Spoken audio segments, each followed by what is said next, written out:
The final act of Elden Ring Nightreign kicks off once the player has defeated 4 total Night Lords, so 3 plus Tricephalus, who must be beaten first in order to unlock the others. It doesn't matter which ones you pick. Bringing down any combination of 3 Night Lords will trigger a cutscene in which the Duchess, back in her priestess attire, will gather the Nightfarers around the Table of Lost Grace. There, she'll tell them at the onset of night, the driving force behind the other Night Lords has at last revealed itself. In later dialogue, the priestess will explain that this driving force is the primordial Night Lord, and that by defeating him, this saga will finally come to a close, and the lands between will be restored. At that point, the player can embark on their climactic journey at any time by selecting the Night Aspect Expedition at the Table of Lost Grace. But before you do that, it's a good idea to spend some time talking to the other Nightfarers. They all have some added dialogue reflecting on their journey up to this point, and all the hard work it took to reach the primordial Night Lord. It's a small detail, but between these lines and the way the Nightfarers interact with one another in their remembrance quests, it helps to establish the idea of the team as a found family. That's not something I expected to say about this game, so I have to give From Software credit for delivering some strong, character-focused storytelling without sacrificing their signature minimalist, esoteric style. One thing you'll notice as you're making your rounds is that the centermost room of Round Table Hold has begun to crumble, much like it does at the end of the original game. But this time, it's taken on a noticeably icy and frozen appearance instead of going up in flames. All of this sets the stage for our final confrontation, for the looming battle with the Night itself. The Night Aspect Expedition is largely the same as all the others, but similar to Round Table Hold, the topography is somewhat frozen, and the skybox is darker, even during the day. Once you've reached the 3rd day, it's time to confront the primordial Night Lord. He has 2 forms. First, the Shape of Night, who wanders his way towards the player and their companions in a broken, almost lethargic manner that reminds me a bit of Vendrick from Dark Souls 2. After defeating the Shape of Night, the screen will fade to black, at which point the Shape of Night will transform into Hyolstor, the Night Lord. Before we discuss what happens when you defeat him, let's take a look at some lore. Who the hell is this guy? Where did he come from? The who, as far as I'm concerned, is a 2-part answer that we can piece together by examining his remembrance and tying it in with the revelations contained in the Recluse's questline and Wylder's questline. We'll dive into the former soon, and the latter when we get into one of the character-specific endings. But first, let's explore what we know about his origins. According to the primordial Night Lord's rune, a thing with the properties of a great rune, harbored by the primordial Night Lord. The cutting-gifted tribe anticipated the coming night, and spent many a moon planning its prevention, concluding that their only chance of success was to cheat a god. They had glimpsed what they should not, the very sin of the Erd Tree. For their trespass, so they were punished. So this cutting-gifted tribe, whoever they are, was trying to prevent the coming of the night and the Night Lord. The god mentioned here is definitely Marika, and the sin of the Erd Tree is something we know all too well. It's the seduction and betrayal from the story trailer to Shadow of the Erd Tree, and all the revelations about her origins that we found throughout the Lands of Shadow. Thus, what this item description tells us is that in the process of trying to stop the night, the cutting-gifted tribe cheated Marika, learned about her checkered past, and ended up being punished by her. That last detail is certainly no surprise. Marika went to great lengths to obscure her misdeeds, to the point where she sent Mesmer to the Lands of Shadow to put the horn scent to the sword. So it makes sense that just learning about her origins would result in severe consequences for the cutting-gifted tribe. And though we don't get an official name for this cutting-gifted tribe, nor are we told how they were punished, we can speculate about who they are, and what happened to them. In several of the Remembrance quest lines, the player can access a mausoleum beneath Nightreign's version of Round Table Hold. As explained by the Iron Menial, a true GOAT NPC by the way, the mausoleum houses the corpses of those who foresaw the coming of the night, and performed a ritual that killed them, but ensured that their descendants will be brought back here to do battle with the Night Lord when the time came. In the back of the mausoleum, there's a pedestal that drives this point home, which reads, "To atone for the first sin, we elect to become the foundation." Thus, we can conclude that this crypt contains the bodies of members of the cutting-gifted tribe, and that they are the ancestors of the Nightfarers. This is a startling revelation that really helps to explain how all 8 of them ended up here. As different as they are, they share a common cultural origin as descendants of the cutting-gifted tribe. As for what happened to the cutting-gifted tribe and why they don't appear in the main game, I think the answer to that mystery can be found in the mausoleum as well. On one end of the mausoleum, there's a coffin that bears the following inscription: "The ways of cutting point to the deep woods. Bestow branches on those who are worthy and wise." And on the other end, there's a coffin that bears this slightly different inscription, which reads, "The ways of cutting point to Windwale Knoll. Bestow branches to those who wander and roam." If you've been paying close attention to the journal entries and remembrances, then you know where both of these places are. The Deep Woods is where the Recluse is from, and Windwale Knoll is where Wylder grew up. And both places are somewhere far away from the lands between. This is just speculation, but my theory is that Marika banished the Cutting Gifted tribe from her kingdom, and that the Deep Woods and Windwale Knoll are the two places they ended up settling in. I might be totally wrong about this, but between the placement of the coffins and the various inscriptions, it seems to me that the purpose of the mausoleum is to tell the story of the Cutting Gifted tribe, a civilization that desperately tried to stop the night, discovered Marika's original sin, and were banished from the lands between as a consequence. Undeterred even after their punishment, they settled in the Deep Woods in Windwale Knoll, and eventually sacrificed themselves to create their version of the Round Table Hold, and ensure that the Nightfarers would be summoned back here when the night finally came. Taking this a step further, with the help of the Recluse's Remembrance Quest, we can also speculate about how the Night Lord and the night itself functions. In the Recluse's Remembrance Quest, we learn that at some point in her past, she gave birth to a powerful shadow child that was supposed to aid her people in battle. And though it did, she ultimately lost control of it because she failed to properly care for and nurture it. In her journal, she writes, "During a great clash of armies, the infant overran the enemy, devouring their shadows. It was then that it lost itself and bared its fangs at us. With time, I have come to understand. It was yet young and afraid, and I did not think to take it in my arms, to offer comfort of any kind." This description almost makes the Recluse's shadow child sound like one of the shadow children conjured by Melisandre in Game of Thrones, but taken to a whole new level. Melisandre's shadow children were only capable of assassinating specific targets. The Recluse's is a hungry, all-consuming entity. In an earlier entry, the Recluse speculates that after her shadow child left the battlefield that day, it encountered the Night Lord. She writes, "I am certain, after mine infant disappeared itself that day, it must have had an audience with the Night Lord. It ravened as if its appetite knew no bound. It would devour shadows of any stripe. The Night Lord's own shade surely seemed irresistible to it. What must have become of my creature after it did feast?" If the Recluse's shadow child did devour the Night Lord, then it might explain why the night functions the way it does. Nightreign portrays the night as something of an all-consuming force. There are 7 other Night Lords in addition to the night aspect, and by the looks of it, none of them are in control of the night. They all seem to have been taken over by it. They also don't appear to be lieutenants or underlings of Heolstor. And as for Heolstor himself, he seems to be made up of a combination of entities. If you look closely at his model, you'll notice that he has 3 arms, one of which wields what appears to be a moonlight greatsword, as well as an exposed human arm and a dagger. All of this suggests, to me anyway, the night is a force that is taking in, or consuming, everything it can, monsters, heroes, other condemned, in an attempt to strengthen itself. You can liken it to a tornado, drawing in debris and wreckage as it races across the landscape. Based on the Recluse's journal, it's clear that the night was already around when her shadow child left her, but it doesn't sound like it had this all-consuming quality until her shadow child devoured the Night Lord.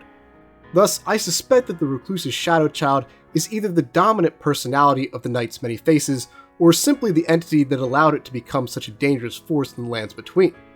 Either way, the Recluse and her inability to give the shadow child the affection it needed led to the situation we're now in, with Limveld at risk of being taken over by the all-devouring night.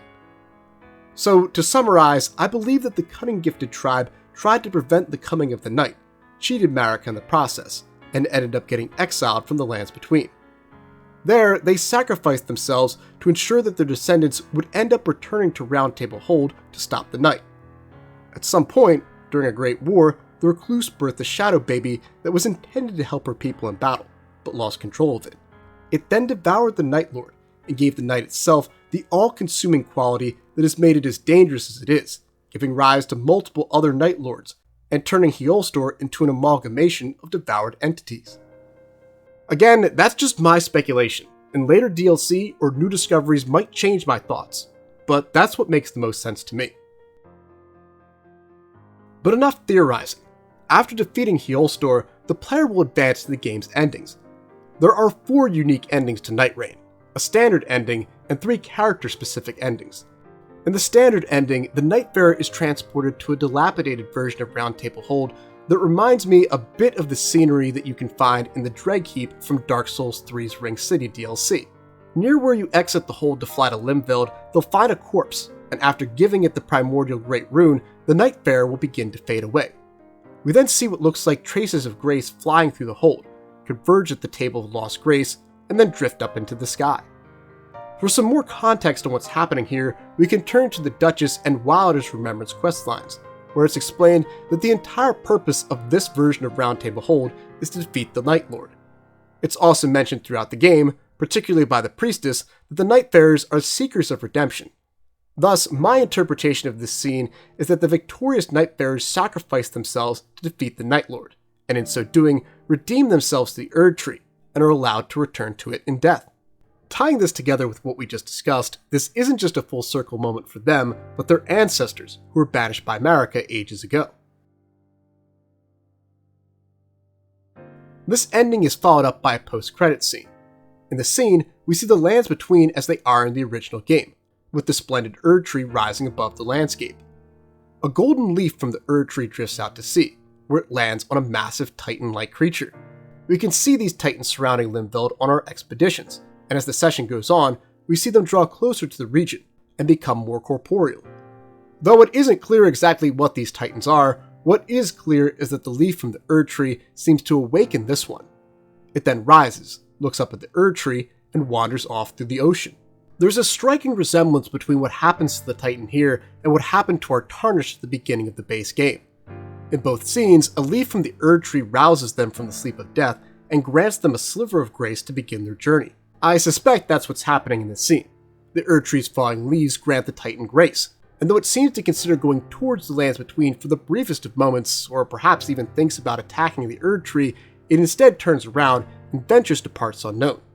There are other lands in the Elden Ring universe other than the lands between, which is one of the game's major topics, so I suspect that this Titan is headed to one of those places, maybe the lands of reeds, or the continent where the Deep Woods and Windweald Knoll can be found. Given its placement as a post-credit scene, it's hard not to wonder if this is a hook for another Elden Ring spin-off, or even an Elden Ring sequel. You don't need to tell me that Miyazaki isn't a fan of sequels, I'm well aware. But we've already got one spin-off, which sold 2 million copies on the first day, by the way, and a movie is in the works. Would it really be that much of a shock if Elden Ring 2 is in the cards? Maybe not right after the Duskbloods, but somewhere down the line? With all this supplementary content, I'm starting to think that From Software would have to hate money not to want to make an Elden Ring 2. But in any case, let me know where you think this Titan is off to or what its origins might be down in the comments. Now, as I mentioned earlier, there are 3 additional endings to Nightreign, all of which are character focused. It's important to note here that while every Nightfarer's Remembrance quest has an ending that ties up their personal affairs, only the 3 we're about to discuss impact the conclusion. The first of these is, of course, Wylder, the game's poster boy. Over the course of Wylder's Remembrance quest, you'll learn that he and the Duchess are actually twins, who grew up together in a distant land. Eventually, Wylder discovers that the Duchess's very being is tied up with the Round Table Hold, meaning that when the Night Lord is defeated, she'll cease to exist. Unlike the other Nightfarers, there's no redemption for her, no returning to the Erd Tree. In an effort to circumvent his sister's fate, Wylder ventures to the Eternal City of Naclatio to acquire a silver tear. After the Night Lord is defeated, Wylder can use this item to become the Night Lord, thus saving his sister. Between this ending and the remembrance you get from defeating Hyolstor, I think we can now fully answer the question of who exactly he is.